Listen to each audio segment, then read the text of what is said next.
You'll be fine going to the hospital alone, right? I swear I'll send you straight to hell. My name is Lisa, and I'm currently 9 months pregnant. It's my first time giving birth, so while I'm filled with anxiety, I feel truly blessed about welcoming a new member into our family. My husband, David, is a white-collar worker and has weekends off. However, he doesn't offer much support around the house or help with shopping. This is because he usually goes back to his parents' home on weekends. David has a deep bond with his in-laws, and since their home is nearby, he spends almost every weekend there without any specific reason. Since becoming pregnant, I've been cautious about lifting heavy objects. For instance, when buying heavy items like rice, understanding friends often help out. My daily routine starts by waking up early, preparing breakfast for David, and seeing him off to work. Afterward, I do the cleaning and laundry, and then head out for any necessary shopping. Once I return home, I start prepping for dinner. Only after finishing these tasks can I finally have some relaxation time. Since taking maternity leave, I've taken up a new hobby, blogging. Every day, I write a diary accompanied by photos I take, such as meals, the blue sky, flowers blooming in the garden, and more. Many friends and acquaintances leave comments, and these moments of journaling have become small daily joys for me. One evening, as I was preparing dinner, my husband returned home as usual. He carelessly placed his bag and jacket on the sofa, and I tidied them up, hanging them on a coat hanger. "Welcome back. I made hamburgers for dinner. I'm going to take a bath," I said. Responding curtly, he headed straight for the bathroom. 3 years have passed since we got married, and there has been little kindness or consideration from him. I occasionally wonder if this is truly what a marital relationship should be like. But I've resigned myself to it. When David returned in his pajamas, I handed him a drink. "Where's the beer?" he asked, glancing at the bar. I hinted, "Sorry, I forgot to buy it today. I'll get some tomorrow." "Seriously? Go to the convenience store now."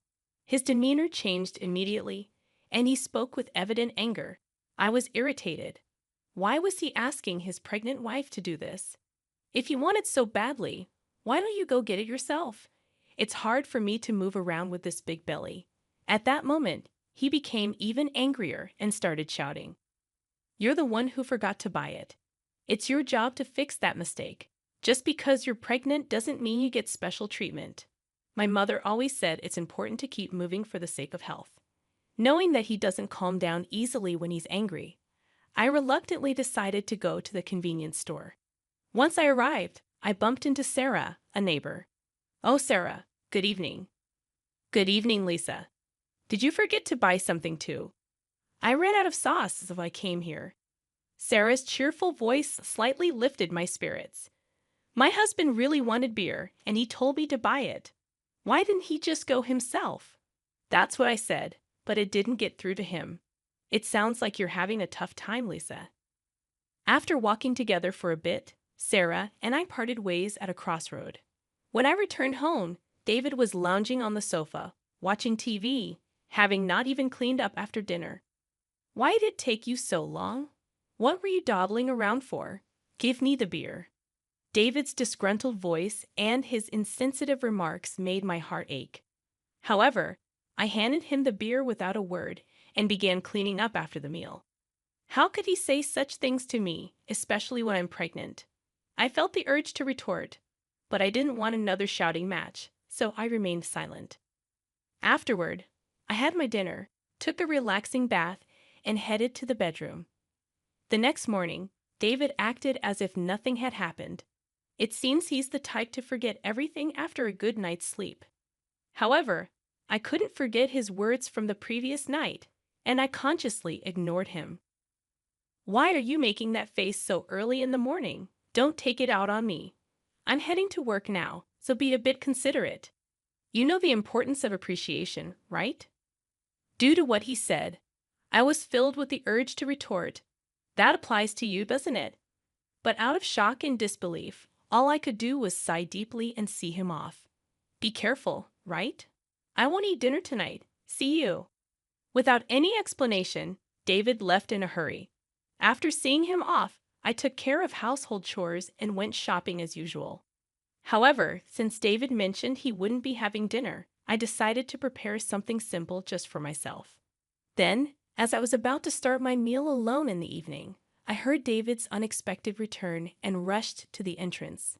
"I'm back. Thanks for your hard work. But you said you didn't need dinner today, right?" "Yeah, but my drinking party got canceled. I'm hungry. You have something to eat, right?" "Well, I only prepared a meal for myself today." Upon hearing this, David's face contorted with anger. "Didn't you even consider the possibility I might come back? This is unbelievable." Saying that, he moved to the dining table, and upon seeing the dinner I prepared, his mood worsened. "What do you call this a meal? I seriously question if you're properly doing your duties as a housewife. Don't waste the money I'm working for." I quickly prepared something for myself. "Please don't get mad like this. Maybe you should learn proper cooking from my mom. Honestly, I've always found your cooking lacking." Again, he always compares me to his mother. Doesn't he realize how hurtful these comparisons can be? "I can't eat this. Go buy something." Hearing this, my heart sank further. What does he think of me? It's already night, and I've taken a bath. Can't you go buy it yourself? Forget it. You forgot to buy beer yesterday, didn't prepare dinner today. It's so frustrating. "I'm going back to my parents' place." David stormed out and left alone in the house. I strangely felt a sense of relief. The next morning, as I expected, I received an angry call from David's mother. "How can you not serve David a proper meal? This feels like moral harassment, if not worse." I explained what happened yesterday, but she wasn't accepting it. So I apologized and ended the call. After the call, my mood plummeted. Since David wasn't home, I decided to have a leisurely late brunch. However, the thought of David coming back tonight weighed on my mind. Considering yesterday's events, I decided to make tonight's dinner special. I shopped with more care than usual, picking out ingredients and adding David's favorite beer to the cart. I was determined to prepare a dinner that would earn David's praise. I shortened my blog update time a bit to allocate more time to cooking. After dedicating ample time to preparations, the table was set beautifully, as if it was a special occasion. Looking at it, I felt a sense of accomplishment and couldn't help but praise myself. With this, he should definitely be satisfied. I waited patiently in the dining room for David to come home, but as time passed, there was no sign of him. I tried contacting him several times via my smartphone, but there was no response, and I became more worried as the clock continued to tick. 1 hour, then 2 hours passed, and I began to get anxious. Did he possibly go to his parents' house? Thinking this, I called David's parents to check, but they said he hadn't come there either. I tried calling David multiple times, but still, there was no response. As midnight approached, just when I was considering contacting the police, a staggering David returned home. He seemed clearly drunk. "I'm home, hiccup." I rushed to the entrance in concern and found David lying on the hallway floor. "What happened? Are you okay?" Hearing my voice, he responded angrily, "Too loud, go away." He then staggered towards the dining room. When I tried to support him, he forcefully shook off my hand. "Don't touch me. Don't come near me with that ugly face. To think you're my wife." In his drunken state, he spat out those words and then just lay down right there. Those words were beyond shocking. Why? Why can't he consider others' feelings? His remarks hurt me deeply, and I was filled with thoughts of maybe he no longer sees me as family. Tears welled up in my eyes. I put so much effort into cooking, it was all for nothing. With that thought, I had my dinner alone and enveloped in loneliness. The next morning, David woke up as if nothing had happened. "My head hurts. I guess I drank too much." "But why did you leave me in the hallway?" "You chose to lie down there, David. It's not my fault." "Aren't you my wife? At least take care of me when I'm drunk." David's words made me wonder why he always blames me right away. If you weren't going to eat at home, you could have at least let me know. I had prepared a nice meal, and I called you multiple times. Why didn't you answer? Then David replied nonchalantly, "My drinking party from the day before got rescheduled to yesterday." Do I have to report everything? Besides, you know how hard it is to pick up the phone during a gathering. Think about my situation. With every word David said, my heart got colder and my expectations of him diminished. That way, I won't feel hurt or disappointed anymore. This thought lingered in my mind that I'm taking a break and going back to my parents' home tomorrow. Being with you lately feels unpleasant and boring. Seeing David's attitude of looking down on me made me increasingly consider the option of divorce.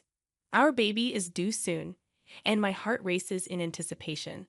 Even though I've heard stories about the pains of labor from friends, my excitement to meet the new life inside me overshadows those concerns. The neighbors often encourage me with words like, "It's just a little while longer," which brightens my mood. "Hey, want to go on a family trip soon after David returned home?" He made a surprising suggestion. Really? But I'm talking about a family trip. My mom and dad want to join. I was taken aback. Why would parents make such a proposal? Tensions exist between me and David's parents whenever there's an issue concerning David. They tend to blame me, like the previous phone call incident. However, the sudden idea of a trip left me doubtful. I'm about to give birth soon, and traveling a long distance might be a bit risky. David replied, "How many times do I have to tell you? Just because you're pregnant doesn't mean you're sick. My parents are thoughtfully inviting us. But what if something happens? It'll be fine. Everything's already decided. We'll go for 2 nights and 3 days next week." What? Next week is my due date. That's a bit. Just do as you're told. Prepare for the trip. End of discussion. David just expressed his opinion and then left the room. I'm in trouble now, I thought to myself. The next day, I sought advice from a close friend and explained the situation. She was concerned and said, "That's a bit too much." While I was contemplating how to decline the offer, the day of the trip suddenly arrived. "Actually, I'm not feeling well today. I'm worried about the baby, so I'm going to rest at home." I tried to use that as an excuse, but David didn't seem convinced. "Anyway, you can just rest in the car, and you'll be fine, right? Come on, bring the luggage. We're heading to my parents' house, so hurry up."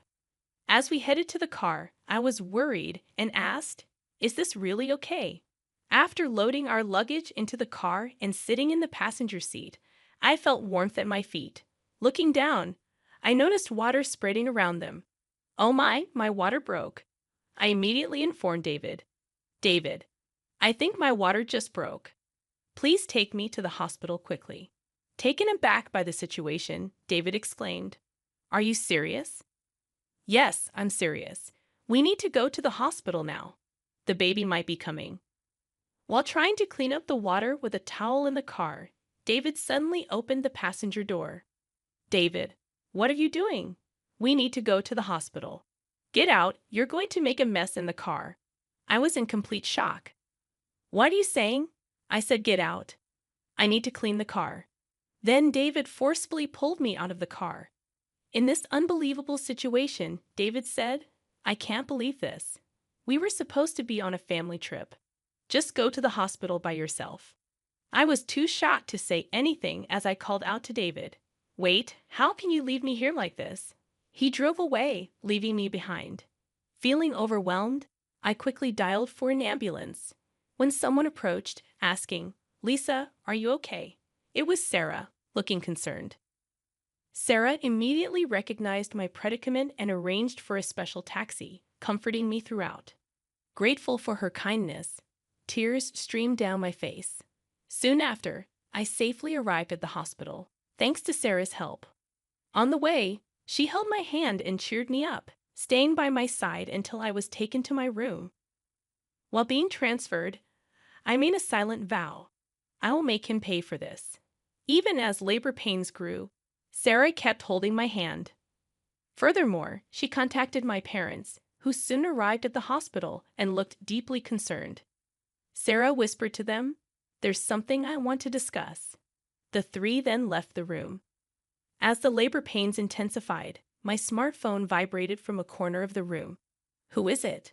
I asked, and my parents responded with David's name. They looked displeased, but I took the call anyway. As soon as I answered, I heard a panicky David, "Help me."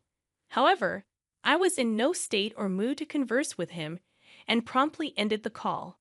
Despite my parents turning off my phone, David continued to send messages. As labor intensified, I was finally moved to the delivery room. After enduring the pain for some time, I finally heard my baby's cries. Exhausted, I saw my parents and Sarah standing before me with warm smiles. Relieved, I closed my eyes and rested. When I woke up after a few hours of sleep, I found myself lying in the hospital bed. Rubbing my eyes, I noticed my parents sitting next to me, their faces filled with concern. "Are you okay?"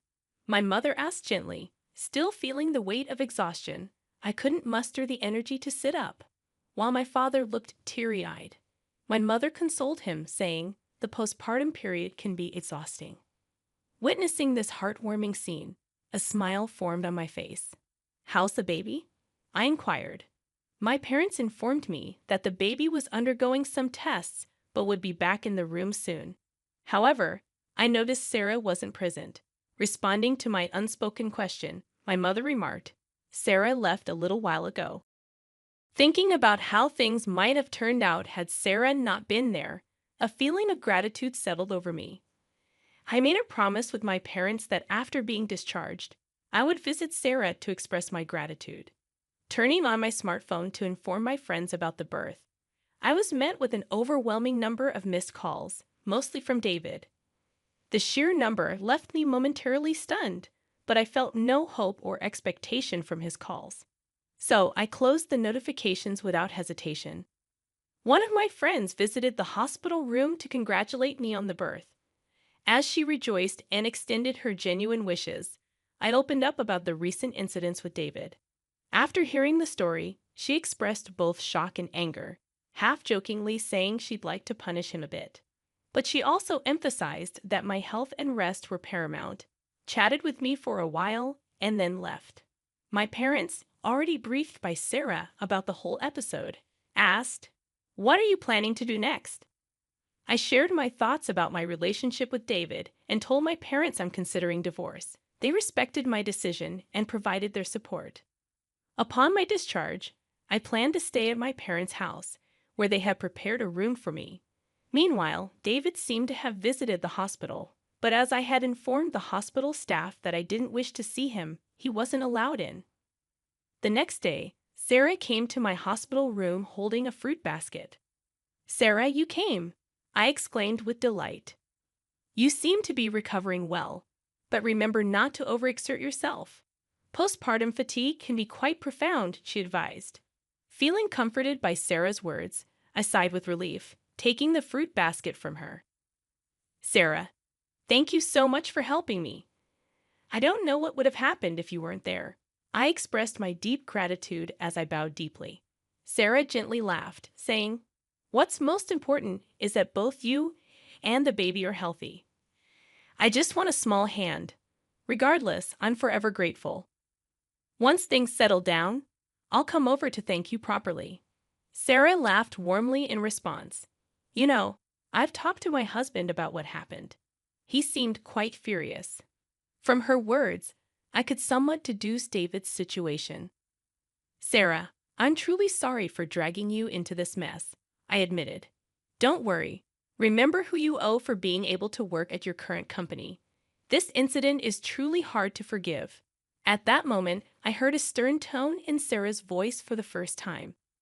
Sarah was actually the wife of the CEO at the company where my husband worked. When we first moved to this residential area, I had no idea about this fact.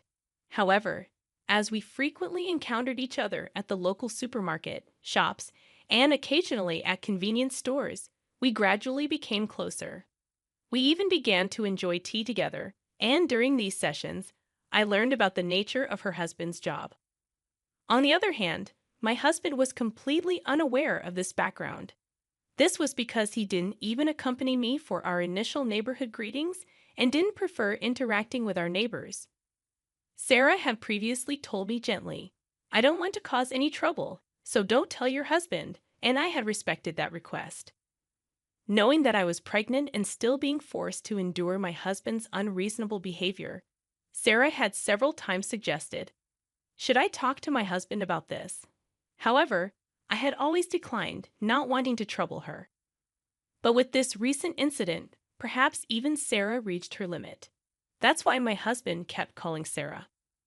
I really can't thank you enough for everything. Sarah's strong words made me realize how fortunate I was to have someone who'd go to such lengths for me. I couldn't help but tear up. Seeing my reaction, Sarah once again gave me a warm smile. Lisa, you're a dear friend to me. I can't just stand by and watch when something like this happens to a friend. Our conversation was filled with heartfelt smiles. However, my husband's messages didn't stop despite the barrage of notifications. Online, I consciously ignored them all. Thinking about the divorce made my mind clear, and all I wanted was to think about how to live my life with my baby. As I was preparing to leave the hospital, a close friend visited my room, handing me her smartphone and saying, I want you to see this. Displayed on her phone was a post that had become a major topic on a certain social media platform. When I asked what it was about, she informed me that she had posted about my husband's recent actions on social media. My friend had a significant influence on social media with a massive follower count. One day, she received a reply to one of her posts. The follower who replied had, by chance, captured a video of the scene where I was yelled at by my husband after being let out of the car. The follower, wanting to protect my privacy, blurred my face in the video and, with my friend's permission, shared it online. The video spread like wildfire, and as a result, personal details about my husband and even his company were identified. Currently, my husband seems to be under a barrage of criticism online. What? I had no idea it had escalated to this level, my friend, smiling gently, remarked. Well, they brought it upon themselves, didn't they? My husband's actions and their consequences were all a result of choices he made. Furthermore, when one of my husband's friends confronted him about the incident, he reportedly excused himself, saying, I had a prior travel commitment with my parents that day, so I had no choice. Because of this statement, not only my husband, but also his parents began to face criticism online. The story spread even in the vicinity of my in-laws' home, and there seemed to be various topics related to my husband's parents circulating on social media. Suddenly, my phone started ringing. When I checked the screen, it was a call from my mother-in-law. That's for my mother-in-law. My friend, eyeing the screen of my phone with interest, suggested, why don't you pick up and give her a piece of your mind? However, I was so fed up that I felt no words to do so and decided to ignore it. Before I knew it, the missed calls log was filled with names of my husband, father-in-law, and mother-in-law. Ever since the incident was highlighted on social media, even the hospital staff seemed to be aware of my situation and started offering genuine support. Whether my husband or in-laws came to the hospital or called multiple times, the hospital staff didn't allow any contact with me. As my discharge date approached, I had one pressing worry: whether my husband and in-laws might be lurking outside the hospital. My parents reassured me, saying, you have nothing to worry about. But the thought of my precious baby being in danger left me anxious. However, that concern was quickly dispelled on the day of my discharge, as my parents were helping me with my belongings. I heard my husband's voice shouting, Lisa, followed by the loud voices of my in-laws. Suddenly, men in black suits surrounded me, forming a protective barrier. As I tried to understand what was happening, one of the men approached me, gently opening the car door and said, don't worry, we're here on Sir's request to protect you. It seemed my parents were already aware of this, as my mom said, smiling, didn't I tell you there's nothing to worry about? Believing her words, I felt relieved and smoothly got into the car. All the while, my husband and in-laws, overwhelmed by the presence of the bodyguards, couldn't come any closer. I can't find the words to express how grateful I am for Sarah supporting me like this. The only thing occupying my mind was how to reciprocate Sarah's kindness. My parents felt the same, saying in unison, we have to find a way to show our gratitude to Sarah. Although my new life began smoothly and pleasant days continued, the contacts from my husband and in-laws never ceased. I mailed them the divorce papers, but there wasn't even a hint of acceptance. One day, my in-laws called our home. It seems my father answered, and they addressed him with the attitude of, "She became a part of our family, so no matter how she's treated, she shouldn't complain." When my father angrily retorted to their statement, it seems they were taken aback and quickly hung up. While discussing how to handle this with my parents, I decided that seeking professional assistance was the best course of action and resolved to consult a lawyer. Coincidentally, my father was acquainted with a lawyer, and when we explained our situation, he graciously promised to help. I informed the lawyer about the video circulating on social media and detailed past events. When the lawyer reached out on our behalf, my husband was initially taken aback. However, over time, he became defiant. "We'll solve marital issues ourselves. We don't need a lawyer," he argued in a fled tone. However, the lawyer calmly responded, "I'm acting upon Lisa's request. Any future communication should be directed to me. It's up to Lisa, my client, to decide whether or not she wants to involve a lawyer." My husband was at a loss for words, though initially refusing to divorce. When mediation and the possibility of a court case were suggested, the word court seemed to shake him, and he reluctantly agreed to the divorce. I have no interest in the child and have no intention of seeing them in the future, so I don't see why I should pay child support. As for property distribution, I did nothing wrong, he claimed irrationally. The lawyer calmly explained from a legal perspective, but my husband still seemed unconvinced. "In that case, it seems we'll meet in court," the lawyer suggested. My in-laws, who were listening nearby, appeared to panic and immediately agreed. When I was informed of this by the lawyer, I was shocked that I had ever married such a man. I had been communicating with Sarah since returning to my parents' home, and when I told her about the recent events, she playfully and gleefully suggested, "How about seizing your ex-husband's retirement pay? Garnishment is one way, right?" Feeling overwhelmed by Sarah's astuteness, a while later, I was contacted by the lawyer who conveyed that my husband wished to apologize in person. Wanting a satisfactory conclusion, I agreed to converse over the phone under the supervision of the lawyer. The day of the scheduled call arrived. On that day, I was accompanied by my parents and the lawyer. From the other end of the line, I heard, "Finally, you answer. Apologize now, and I'll forgive you. So come back home. Let's be a couple again. The house is a mess. I might lose my job, and everyone's looking at me coldly. All of this is your fault, so take responsibility." He continued to bombard me with accusations. Without being overwhelmed, I calmly chose how to react. When he said, "See, you can't even reply properly, truly a woman with no redeeming qualities," I finally responded, "Just so you know, this conversation is being recorded. I'll keep it as evidence. Goodbye." Hearing this, my husband's voice revealed his shock. "Wait, you recorded it? That's not fair, right?" I was joking. "I'm sorry. I can't live without you. Let's start over. We truly loved each other, right? I promise I'll try harder from now on." After hearing those words, I immediately hung up the phone. With the recorded data in hand, I handed it to the lawyer and asked, "Can you utilize this audio as evidence?"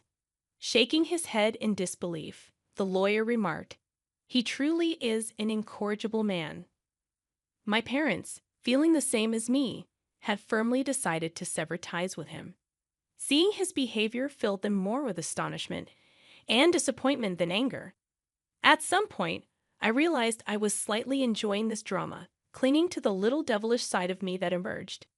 The divorce procedures with my husband concluded smoothly. Both the property distribution and child support agreements went forward without a hitch, and the turmoil began to subside. Due to the information Sarah shared with her husband, the president of my ex-husband's company, he was promptly disciplined. The president, known for his family-oriented values, believed that an employee who couldn't protect his family couldn't be trusted by the company. David lost his job, couldn't make housing loan payments, and returned to his parents' home. His reputation was tarnished by the viral video, and he struggled to find stable employment, barely making ends meet with short-term part-time jobs. Rumors spread about his parents too, and according to reports from Sir's friends in the neighborhood, they seemed to live in perpetual unease. The cold societal judgment they faced, which exceeded my expectations, made me think that, surprisingly, this ostracization might be harder for them than any legal repercussions. With most matters settled and my health recovering, my parents, my baby, and I visited Sarah's home to express our gratitude. Both Sarah and her husband seemed genuinely happy and doted on my baby, making us feel warm and welcomed. After that, Sarah and my mother became close friends. Similarly, Sarah's husband and my father got along very well, and our families grew close. Furthermore, Sarah and her husband's son was around my age, and to everyone's surprise, our relationship began to develop in an unexpected direction. A few years later, the idea that I might actually become a part of Sir family was something no one could have ever predicted. Life truly is full of surprises.